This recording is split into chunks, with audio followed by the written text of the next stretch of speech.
fedt nok. Nu skal I høre, i går der var vi til gadefest i Lapa, Rio de Janeiro. Ikke i går faktisk, det var i forgårs. Det var vildt, det var rigtig vildt. Gadefest i Aarhus og noget, det er røvkedeligt. Det var hele byen, der var på den anden ende. Det smarte det var, i går der var vi ude at køre bus 24 timer. Det lyder kedeligt, og ja, det var det faktisk ikke helt. Fordi vi var nemlig så trætte af den der bustur. Det lagde man overhovedet ikke mærke til. Altså, at den tog ikke lang tid.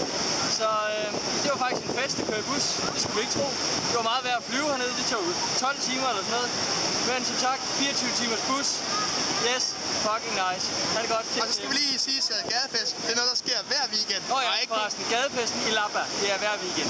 Hver evig eneste weekend. Og ikke kun en gang om året. Og ikke kun lige en gang om året til det der karneval eller sådan noget, I hørte om. Forresten, det skal ikke til. Det regner i Rio, men der er gadefest. Det er nice. Vejret her er ikke rigtig bedre. Det regner også, som I kan se. Så fuck det. Fuld sol og regn.